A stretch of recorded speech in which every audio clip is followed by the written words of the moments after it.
Hi guys, welcome back to our YouTube channel. ಇವತ್ತು ಸಿಂಪಲ್ಲಾಗಿ ಚಪಾತಿಗೆ ಬೆಂಡೆಕಾಯಿ ಪಲ್ಯ ಮತ್ತು ರೈಸ್ಗೆ ತಿಳಿ ಸಾಂಬಾರು ಮಾಡೋದು ನೋಡೋಣ ಬನ್ನಿ.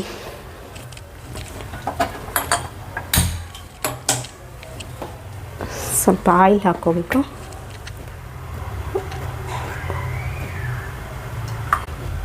ರೈಸ್ ನಮ್ಮ ಮನೇಲಿ ಡೈಲಿ ಮಧ್ಯಾಹ್ನ ಮತ್ತು ನೈಟ್ಗೆ ಚಪಾತಿ ಬೇಕೇ ಬೇಕು. ಹಾಗಾಗಿ ಸ್ವಲ್ಪ ಸಾಸಿವೆ, ಒಗ್ಗರಣೆಗೆ ಜೀರಿಗೆ, ಬೆಳ್ಳುಳ್ಳಿ, ಕರಿಬೇವಿನ ಸೊಪ್ಪು. ಇವಾಗ ಈರುಳ್ಳಿ, ಟೊಮೆಟೊ ಹಾಕೋಣ.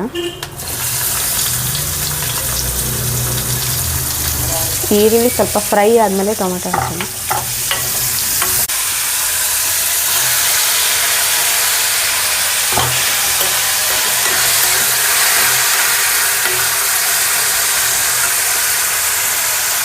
ಅರಿಶಿನ ಹಾಕಬೇಕು.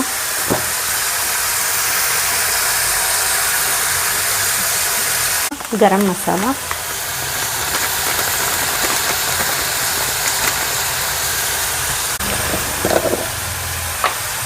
ಖಾರದ ಪುಡಿ. ನಿಮಗೆ ಎಷ್ಟು ಖಾರ ಬೇಕೋ ಅಷ್ಟು ನೋಡಿ ಹಾಕ್ಕೊಳ್ಳಿ.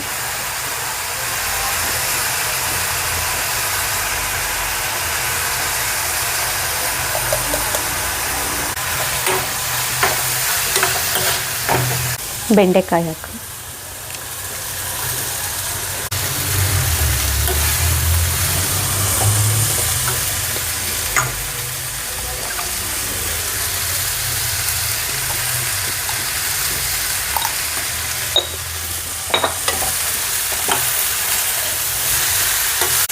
ಓಕೆ, ಇದು ಫ್ರೈ ಆಗೋಷ್ಟರಲ್ಲಿ ತಿಳಿ ಸಾಂಬಾರು ಮಾಡ್ಕೊಬಿಡೋಣ.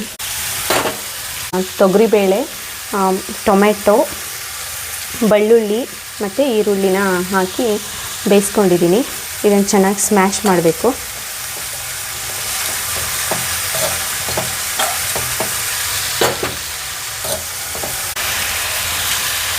ಇದಕ್ಕೆ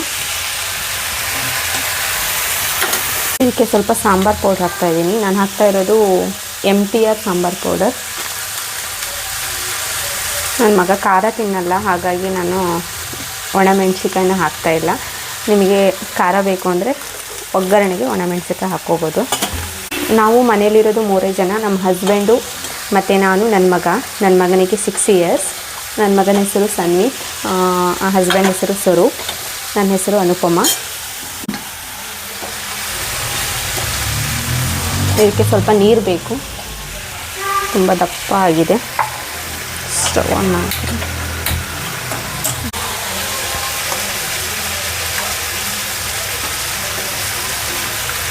ಇದಕ್ಕೆ ಸ್ವಲ್ಪ ತುರಿದಿರೋ ಕಾಯಿ ತುರಿ ಹಾಕಬೇಕು.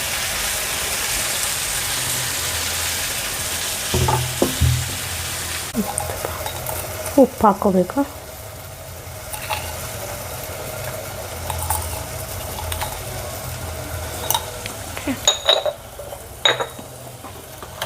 ಇದಕ್ಕೆ ಒಗ್ಗರಣೆ ಮಾಡ್ಕೊಳ್ಳೋಣ ಸಾಂಬಾರಿಗೆ.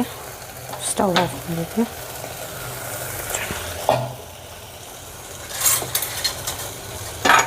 ಎಣ್ಣೆ, ಸಾಸಿವೆ,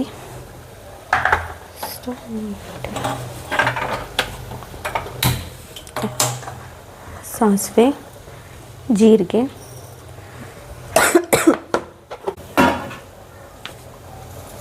ಮತ್ತು ಕರಿಬೇವಿನ ಸೊಪ್ಪು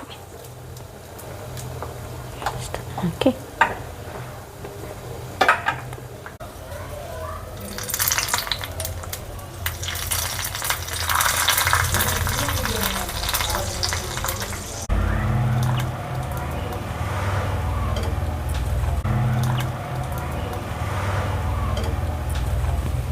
thank you guys, keep watching.